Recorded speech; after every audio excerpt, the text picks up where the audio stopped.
Hello students, मैं रमेश यादव कक्षा 10 के लिए जैसा कि फिजिक्स चल रहा है, उस फिजिक्स में चैप्टर नंबर 4 का नाम है लेंस।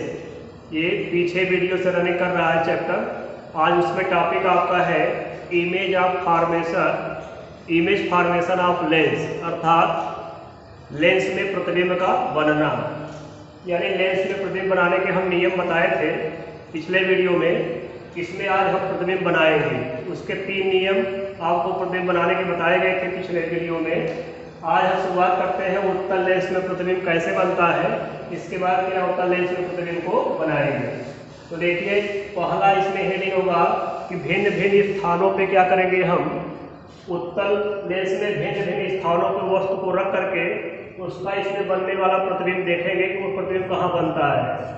तो इसमें 6 स्थान होंगे जहाँ पर हम वस्तु रख करके प्रतिबिंब को देखेंगे।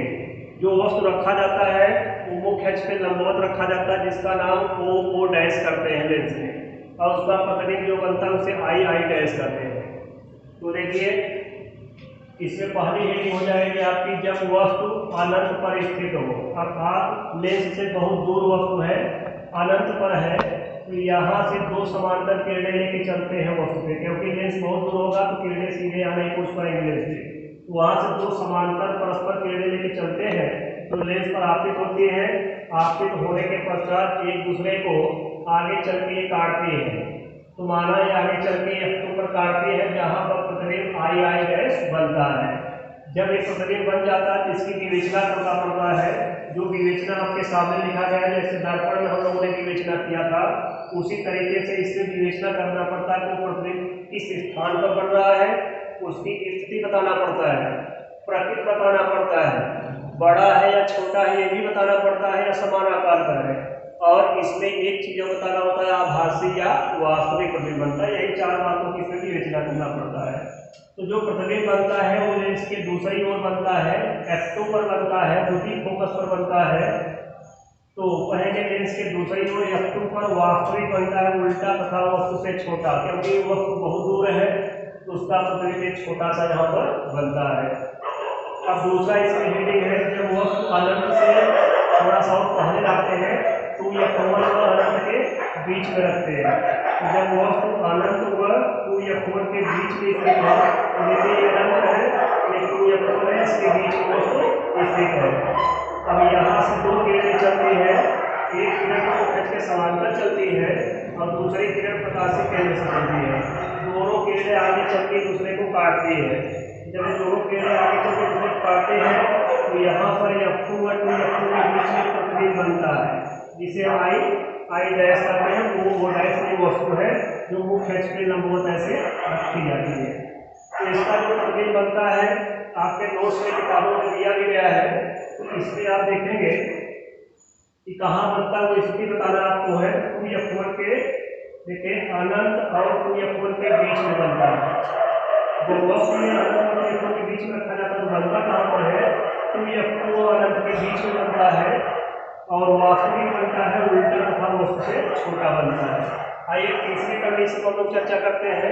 तीसरा कंडीशन है जब वस्तु 2 या 4 पर स्थित हो। तो देखो यहाँ चित्र में 2 या 4 को वस्तु रखे हैं, क्योंकि किसी भी लेंस में 2 फोकस होते हैं, प्रथम फोकस और द्वितीय फोकस। तो प्रथम फोकस का दोगुना फोकस बोलते हैं 2 या 4 को, और 2 या 4 को बोलते हैं द्वितीय फोकस का 2 गुना फोकस। इसमें आकार लेंस रखा जाता है। तो जब 2 या 4 पर रखते हैं, 2 या 4 पर वस्तु रखते हैं, इसका प्रतिबिंब जो बनता है, देखो एक मुख्य से समांतर किरण चलती है और एक प्रकाशीय केंद्र से चलती है, दोनों आगे चल के दूसरे को काटती है। ये नियम बताया गया कि जो समांतर चलेगी उसकी फोकस से जाएगी, जो प्रकाशीय केंद्र से जाएगी वो आगे चल के सीधे निकल जाएगी। ऐसा आपको प्रतिबिंब बनाने के नियम में बताया गया है। तो होता क्या है, इसमें जब विवेचना करने की बात आएगी तो प्रतिबिंब पे देख कहाँ बनता है पहले ये बताना पड़ता है। तो 2 या 4 पर बनता है, अगर F1 को वस्तु रखेंगे तो इसका प्रतिबिंब 2 या 4 पर बनता है। यानी 2 या 4 दुगुना फोकस हुई प्रथम का और दुगुना फोकस हुई द्वितीय फोकस का। यानी यहाँ रखोगे तो कितना दूर पर ही वो बनता है, सेम उसी दूरी पर। यानी यहाँ से हम कर सकते हैं x दूरी पर ये पड़ेगा तो प्रतिबिंब भी यहाँ से x दूरी पर ही पड़ेगा। सेम निष्कर्ष निकल रहा है।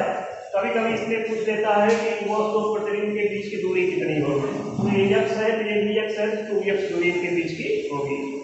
तो आइए देखते हैं तो वास्तविक बन देखो 2f2 पर बनता है वास्तविक उल्टा वस्तु के समानांतर, जितनी बड़ी वस्तु है उतना बड़ा प्रतिबिंब है। अब धीरे धीरे जैसे जैसे नजदीक वस्तु आएगी उसका प्रतिबिंब बड़ा होता जाएगा। जब वस्तु 2f1 व f1 के बीच में स्थित हो, 2f1 व f1 के बीच में स्थित है, यहाँ पे देखिए वही कंडीशन इसमें प्रतिबिंब बनाने समांतर किरण चल रही है और एक प्रकाशीय किरण चल रही है, दोनों आगे चल के काटेंगे दूसरे को, तो प्रतिबिंब 2f2 के आगे भागेगा। अब यहाँ से प्रतिबिंब बड़ा होना चालू हो जाएगा। तो यहाँ पर लिखा गया है 2f2 के आगे वास्तविक उल्टा वस्तु से बड़ा। ये तो हो गया चौथा कंडीशन का। पांचवा कंडीशन यहाँ पर है कि जब वस्तु f1 रखती हम लोग 2f1 व f1 के बीच में रखते थे, अब f1 व 2f1 के बीच में न रख करके बल्कि अब 2f1 पे पहुंच चुके हैं।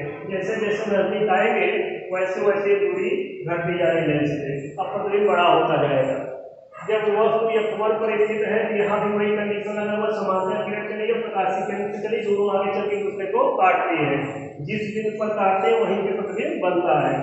तो ये प्रतिबिंब बनता है अनंत, अनंत पे कह सकते हैं 2f2 के आगे अनंत के बीच में बनता है, जैसे अनंत की ओर भाग रहा है कि f1 करने के प्रतिबिंब अनंत पे जाएगा, तो वैसे वास्तविक रूप में अनंत में ही कर सकते हैं। अनंत पर वास्तविक उल्टा वस्तु से बड़ा बनता है, धीरे धीरे देखो वस्तु का प्रतिबिंब बड़ा होता जा रहा है क्योंकि वस्तु नजदीक आ रही है। इस वस्तु का नाम हमेशा O डैश होता है, प्रतिबिंब का नाम होता है II डैश। अब इसमें जो छठवां कंडीशन है वही देखते हैं। छठवें कंडीशन की बात करते हैं हम लोग।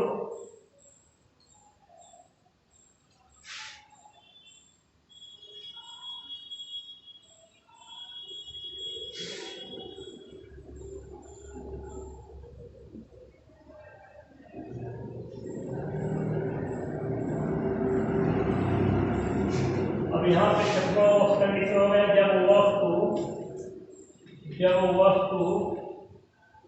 लेंस व f1 के बीच स्थित हो। ये किसमें चल रहा है? उत्तल लेंस में ही चल रहा है। अब इसका कंडीशन देखते हैं कि हम वस्तु को हम एकदम नजदीक ला दिए हैं, कहाँ पे ला दिया देखिए कंडीशन चित्र दिखाई देगा। वस्तु को लाया गया है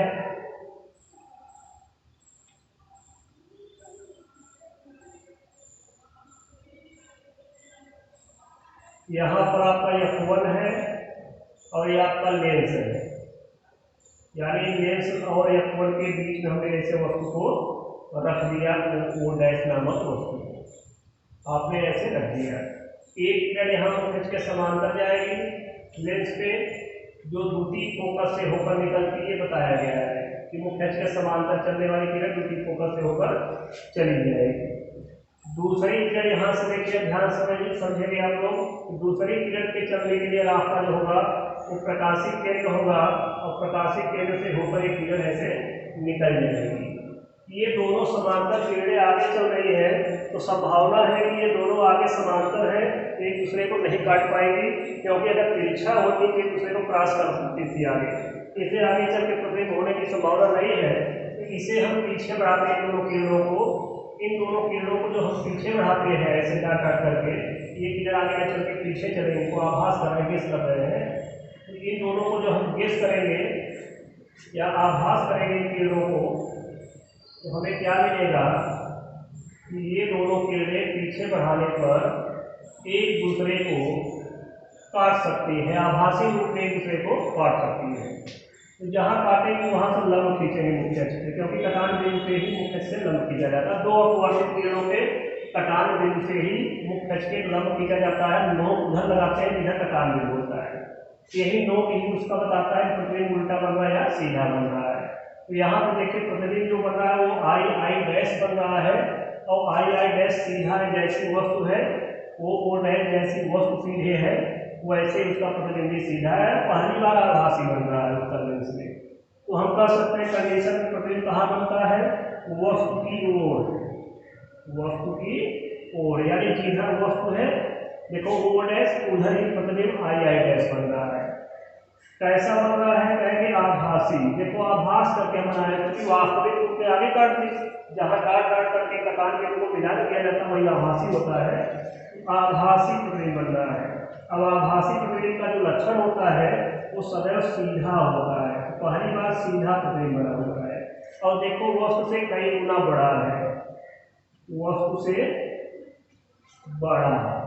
तो कुल मिलाकर के हम उत्तल लेंस का प्रयोग वहां करते हैं जहां पे वस्तु में हमें बड़ी करके देखना होता है। छोटी वस्तु बड़ी दिखाई दे, जैसे सूक्ष्मदर्शी है, दूरदर्शी है, उसमें वस्तुओं को छोटी वस्तुएं होती है, उसका प्रतिबिंब हम बड़ा करके देखते हैं। इसी प्रकार अवतल लेंस में हम प्रतिबिंब का बड़ा देखते हैं। तो अगला हेडिंग इसमें हो जाएगा अवतल लेंस में प्रतिबिंब का वर्णन। अवतल लेंस में प्रतिबिंब जो बनता है, अवतल लेंस का चित्र यही होगा। ये है आपका अवतल लेंस। इस अवतल लेंस में हम एक वस्तु को रखेंगे।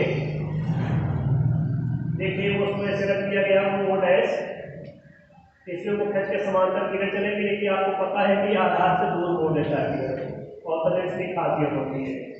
दूसरी किरण यहाँ देखिए प्रकाशीय केंद्र से होकर चलेगी, जो बिना विचलित हुए सीधे निकल जाएगी। तो दोनों किरण एक दूसरे को काटना चाहिए तभी प्रतिबिंब बनता है। तो इसको डाट डाट करके हम पीछे बढ़ाएंगे इस तरीके से, तो हमें यहाँ पे देखो तो ये लौटने वाली इधर से किरण लौट के आभासी रूप में किसका क्या रहा है, इधर से जा रही है, दोनों यहाँ एक दूसरे को काट रही है। इसी कटार बिंदु पे प्रतिबिंब I डैश बनता है, जो कि आपको दिखाई दे रहा होगा इसमें कि यह प्रतिबिंब अत्यंत छोटा बन रहा है। देख रहे सामने से, तो कहेंगे इसमें विवेचना में कि प्रतिबिंब जो बनता है वो लेंस की